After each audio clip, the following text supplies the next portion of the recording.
What I was going to do for the next 2.5 hours is talk about. I thought you said I had 2.5 hours, Richard. No. What I want to do is kind of talk about some of my observations over the last whopping 3.5 weeks, and talk about some of the major initiatives that we're already involved in.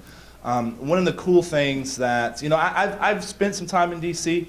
I lived here for 2 years when I graduated from A&M and moved up here and joined the CIA, and so I know the city well. And one of the places I always enjoyed when I was up here was the National Archives, and we had a retreat with the office. We brought our team from San Antonio up, make sure we had all the same priorities, and we were all sitting off the same page. And we did a trip to the National Archives, and got to meet the archivist of the United States, which was pretty cool. And they took us to one of the rooms and showed us, they were just taking out these really cool documents. They showed us, since we were all Texans pretty much, actually I think 90% of my staff is from Texas. They showed us our independence documents that were sent up here when we became our own state, which was pretty cool, seeing that signature. They showed us some of the first petitions that were ever sent to the U.S. government. And then they brought out this really big, it was an old radar plot. And it was a radar plot from the Opana radar station, which was 15 miles north of Pearl Harbor. And I didn't realize that in 1941, radar technology was a really new technology, and this Opana radar station was the first time that radar was being used in kind of a wartime setting. And there was these two privates that were on this radar station, and they see a plot at 7:02 on December 7th, 1941. And at 7 o'clock, there was a communication center that different other radar folks were talking to, but it closed at 7 a.m. And these two privates had been on shift since 4. And they see these two plots, and one of their members said, no, hey, don't worry about that. That's some B-17s coming from the mainland. And they keep plotting it to get some practice. And you see on this plot, you see this group moving towards Pearl Harbor. And at 7:40, they turn the radar machine off. And that first plot at 7:02, by the way, was the plot was 136 miles from Pearl Harbor. So that's at 7:02. 7:40, they make the last plot. They turn off the machine and go to eat breakfast. And then at 7:57 is when Pearl Harbor was bombed. All right. And this historian was telling this story about this map, and I had never seen this. First time I heard this story. And I said, hey, can I get a copy of this? Can I get a poster of this? Because I want to hang it in my wall. And to me, it's an example of an intelligence failure, right? Having spent 9 years in the CIA, having been in the CIA during 9/11 and seeing that intelligence failure, this was something that is near and dear to my heart. It's something that I talked about for 19 months when I was running for Congress. And it's really cool being in a position to try to make sure something like that doesn't happen again. And for me, one of the things where intelligence sharing is really important is along our border. This district has over 820 miles of the border. And I was just on a trip with 24 other members of Congress talking about border security. And one of the things that I found out is that within the Department of Homeland Security, you have CBP, Customs and Border Protection. And then you have ICE, Immigration and Customs Enforcement. These are two entities within DHS. They're not sharing information. So if you can't get two agencies within a department to share information, how are you going to get them to share with the FBI? How are you going to get them to share with DEA? How are you going to get them to share with anyone else? So this is one of the biggest issues that I think we have as a federal government. And why does this impact San Antonio? Well, look.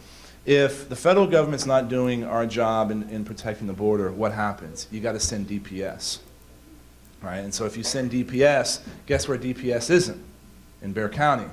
And so what has happened if DPS isn't in Bexar County? Susan Pamelo has to do more work and take the responsibility of what the state's doing, right? And if she's doing that, then guess what? San Antonio PD has to do some of the things that the sheriff was doing. So that element has an impact directly on what's happening in San Antonio. The other issue is, you can't talk about border security. If you talk about border security, you have to talk about immigration, right? And I think the way forward is a step-by-step approach. Let's secure the border, deal with internal enforcement, enforce our laws. Let's fix our broken immigration system, right? Our visa process. I was undercover officer, for my entire time in the agency, and I spent a year stamping visas. That was my day job. So I can talk until y'all are blue in the face about our non-immigrant visa process because I lived it. But we need to streamline that. We need to increase the incentives to come here legally. Right? We've benefited from the brain drain of every other country for the last couple of decades. I want to continue that. Let's also benefit from the hard-working drain as well. So if you're going to be a productive member of our society, let's get you here as quickly as we possibly can. Let's keep you here. And so then once you deal with the visa system, then you can deal with the folks that are already here. And I think there's some solutions to that. But this all starts with border security. I tell some of my colleagues that talk about, that are pretty hard on this issue. I said, well, come to South Texas, come to West Texas. There's a lot of, need help signs in businesses, whether it's in agriculture, whether it's in energy, even still with the price of a barrel of oil, in food services as well. It's a valuable, we need this. We need to improve this system. It's vital to our city, it's vital to our state, and it's vital to our country. And it's pretty cool being in a position to do something about that. I'm the vice chair of the Border and Maritime Subcommittee in Homeland Security, so I'm intimately involved in this border security bill. We're trying to tighten up. We're trying to have some improvements. We had a chance to go to McAllen recently to talk about some of those issues. So we're going to continue working there, and that bill is going to be coming through the system over the next couple of weeks. So y'all should stay tuned for that. The other issue I want to talk about is information technology. Right? This is cybersecurity. This is something very important in San Antonio. I tell all my colleagues up here that San Antonio is Cyber City, USA. This is another area where information technology or information sharing is important. And this is it's the Wild West up here when it comes to this topic. There's a number of folks that are trying to look at this. An issue that I've heard more in the last 3.5 weeks than I've had my entire life is jurisdictional issues. Right? It's one certain subcommittee has jurisdiction over this one issue, and all the reporters. One of my closest friends up here is John Ratcliffe.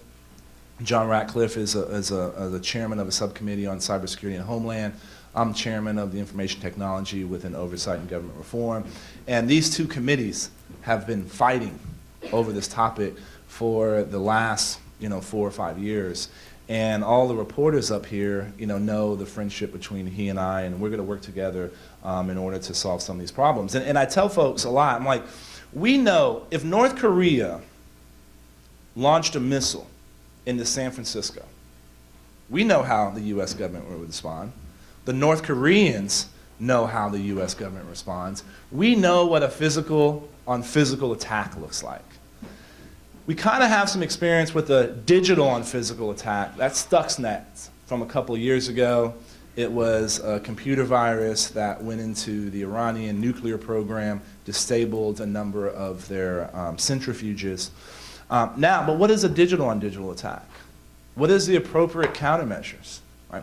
If a Russian organized crime hacks a company in San Antonio in order to attack the NSA, and let's say it happens on a Sunday, and the NSA can't get a hold of that business person to talk about their network, what should the NSA be able to do? Right? These are questions that nobody knows the answers to, right? And these are questions that I'm hoping to shine a light on in my capacity as the chairman of this subcommittee. And there's many of y'all in this room that are going to help me, articulate how we should answer some of these questions. The wireless networks for medical devices. Right? If I'm a hacker, you know what I want to do? I'm going to break into that system, tinker with someone's insulin shots, and kill a bunch of people. That can be done, right? So these are some of the, and what that wireless network, you know, what are the concerns? What barriers should we have? What problems should they have? Medical health records. There's no standards for medical health records. Many of y'all in the health field are being forced to use medical health records or electronic health records. But, you know, tonight I can go online at 2 o'clock in the morning and go on mint.com and have all of my financial information uploaded to one dashboard. But I can't do that with, you know, every doctor's visit I've ever had, right? So there's some talk about standards in this area. So I'm talking about a lot of issues, but this is the opportunity that we have having a freshman in this seat in District 23. So it's exciting to be able to deal on a number of these issues. Another one that to me is outrageous is when a man or woman from the military gets discharged and they're due because of an injury or something. They have to physically take papers to the VA, to Social Security, in order to make sure they continue getting their benefits. And sometimes that benefits, there's a lag in benefits. It's 2015. They shouldn't have to be allowed to do that. Now, everyone says, well, Will, you know, DOD has some programs, you know, they're trying to implement this. Well, you know what? If you implemented this 4 years ago, it should already be in place right now. And so making sure that our veterans, you know, are protected and that we honor the commitment that we made to them, for them being willing to put themselves in harm's way. This is one of the things that's exciting to be up here and fight for. I was helping deliver presents to some wounded warriors in San Antonio.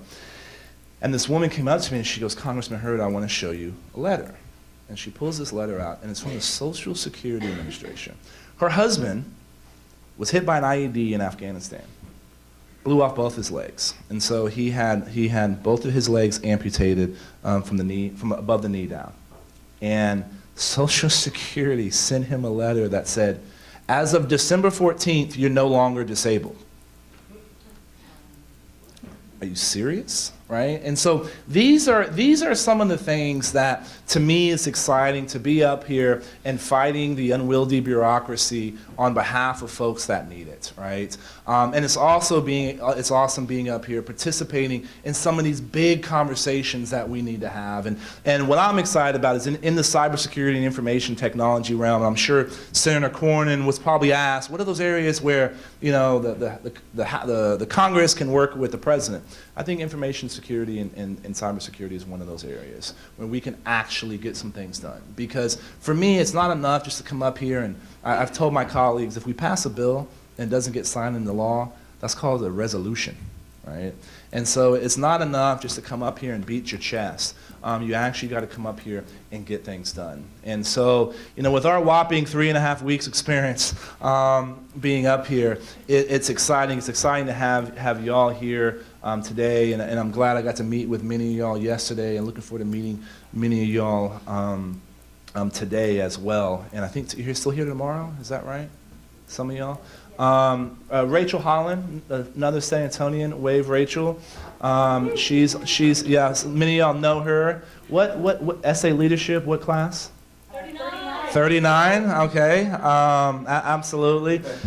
Came to DC from the Hemisphere Development organization. She's studying here at GW.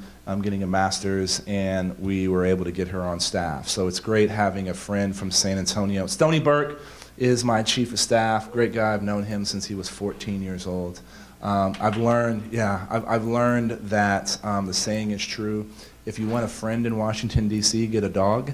But I'm glad I have Stoney, someone who I know and trust since I was 14. So I'm going to stop there and open it up for questions, comments, pearls of wisdom. If there's things that y'all are working on, please let me know how I can help. But I'll stop there and take questions. Nobody? Well, I will say this. Okay, I will say this. Get some questions ready for tonight. Speaker John Boehner is going to come by the reception tonight and spend some time with us. He'll have some remarks, so be ready for that. And it was great having Kevin McCarthy yesterday. He really is a great individual, a great leader. It's been fun getting to know these guys.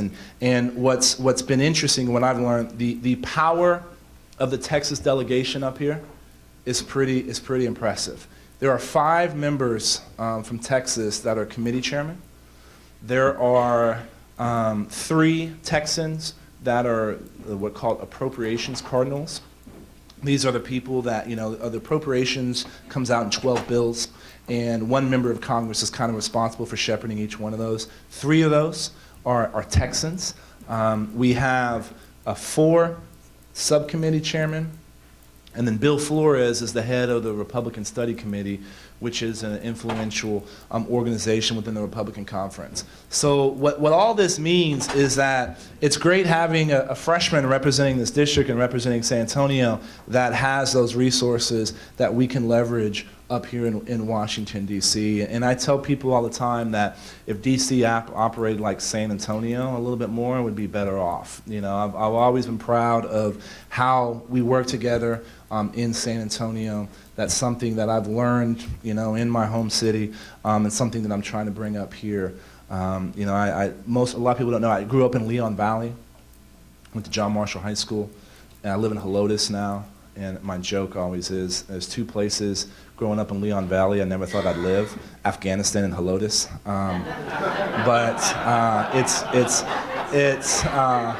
It's great having, it's great being up here and representing my hometown, my home city. Yes, sir. Morning, Congressman Jeff Dodson from Boeing. We've had some great conversations with staff this week, yesterday, on the Export-Import Bank reauthorization. Obviously, we've got an ideological fight going on, and the real issues, as you and I have discussed, national security, industrial base issues are kind of left to the side. Obviously, Speaker Boehner, we think he is going to get this thing done this year. What have you heard in the last 24 hours that might give us a little enlightenment on how the debate might shape? We know there's going to be reform introduced. That's the only way it's going to get across the goal line. But any insight? Well, I'll take a longer time perspective than 24 hours. When this issue started coming up in the 113th Congress, it was something I had to follow and paying attention. The conversation is very different from then than it is now. I think people recognize the importance of the Export-Import Bank and trying to figure out how we can retool it to make sure that it keeps us competitive overseas. When I look at a lot of issues, I look at how is it going to help us continue to be competitive in an increasingly competitive global environment, right? If we got rid of our Ex-Im Bank, guess what? No other country is. Right? And so it disadvantages our economy, it disadvantages our U.S. companies, right? And this is something that, I'm following closely because the number of businesses that I represent that deal with the Export-Import Bank. And so I think there is a way, and there's, the good thing is the conversations have been collegial. It's not necessarily about getting rid of it. It's about how do we fix it, how do we reform it, and how do we make sure that it's doing the things it needing to do. So it's a vague answer, but the environment, because look, there's already been some pretty nasty fights these last 3.5 weeks, and this is not anywhere near some of those conversations. So Jeb Hensling is leading the charge here. Jeb and I have a meeting scheduled. This is going to be one of the issues to talk about to give my perspective on that, right? And one other thing, I know, living by 15-minute meetings has been an adjustment for me up here. But one of the great things is I know many of y'all had conversations with staff, but I'm back in San Antonio all the time. And so when there's opportunities, continue these conversations in San Antonio, let me know. Daniel Meza is running my operations in Texas. Many of y'all know him. But if there's opportunities to continue those conversations, let me know. My goal is to fly in and out of San Antonio 2 weekends a month, Midland 1 weekend, and El Paso the other weekend and deal and work those sections of the district. So so when there's opportunities, I'm in San Antonio. And thanks to many of y'all that were willing to meet with me on Saturdays and Sundays in San Antonio. It's really helpful, but I'm around. So thank you. Anything else? Yes, Congressman, a question and a comment. We met at the U.S. Department of Education yesterday, and they have a newly formed office there. It's 8 months old, on cybersecurity and STEM. Okay. And we were really fascinated about some of the thinking around it. The gentleman who's now running it came from DOD, so he's bringing really that expertise to the education world. He talked about some online simulation programs that would be able to curtail the cost that some school districts have in terms of building robotics and so forth programs. And so I would love for you to perhaps look into that and see how can we, with limited budget restrictions, make critical investments and fund programs like that. And where San Antonio is already a leader in cybersecurity space, Right. but we need to continue to build that talent pipeline. And a K through 12 system definitely needs that. No, I appreciate that. And if the names of the people you met, if you can give those to Rachel, we'll go over and see it because I want to learn more about that. STEM's important. I was a computer science major at Texas A&M. I went into computer science because I was inspired to do it. And when I was at John Marshall, I had an opportunity to do a robotics internship at Southwest Research, and it was so cool. And decided to, I took some more computer science classes, and that's what encouraged me to go into computer science at A&M. And there's a direct line to the things that I'm doing here today. This is an important, the thing that is crazy to me is that we're having to prepare our youngsters for jobs that don't exist right now. All right, and we got to be mindful of that, and anything we can do. I also think that we have income inequality because of education inequality, and so we need to be doing everything we can to strengthen our educational system. We're going to have the opportunity to do that in the reauthorization of the Elementary and Secondary Education Act that's coming through. John Klein will be spearheading that. Paul Ryan will be involved because Ways and Means has a piece of this too. And this is something that I know impacts, a lot of folks in this room. It's talent development, but it's also a matter of national security. Absolutely. We have to have our own homegrown talent instead of having to import individuals or Right. get folks from other countries to come fill those high-tech positions. I think it's Right. really a matter of national security. No, it is. I think Toyota and San Antonio is doing some really interesting things and reaching out to the community and making sure that there's people that are talented in these areas. Laughlin Air Force Base. People don't know this. Laughlin Air Force Base in Del Rio produces more pilots than any other air base in the United States. And 100% of their mechanics and folks come from the community. Right, and so they're working with local high schools and to try to build that talent. So this, I have two goals. I had two goals when I was running for office. I have two goals up here. Number one, be a thought leader in national security. And my staff knows we have this one page, what does national security mean, right? In the armed services area, to me it's air superiority. If we don't maintain air superiority as a nation, then we're not going to be able to keep our position in the rest of the world. And one of the bullets on there is actual education, because I do think education is a national security issue. If we're not preparing our next generals, our next astronauts, our next teachers, then we're going to be doomed as a nation. So this is something that's important. And look, there's a lot of parts of this job that is not fun, shocking, right? But what's cool is, I was at the MLK March last week. And by the way, while you're still here, let's go see John Lewis and make that happen. Okay. I was in the march. And these two little kids, they were both like 9 years old. And I hear them whispering, they're like, that's Will Hurd. That's Will Hurd. And I walked up to them, I was like, hey, I just want to say hello, I'm Will Hurd. And these two little kids just totally freak out, right? And we took pictures, and it was like, that was cool. That was cool that you know, for me, that's what this is about, is inspiring our next individuals. You know, I had the opportunity to meet some really amazing folks throughout my life, and to be able to do that to others is part of my responsibility and part of my duty, and to have this vehicle from which to do that. So this is important, and this let me know, you know, so I appreciate that, and we'll go see him, and I'll come back and give you a report. One last question?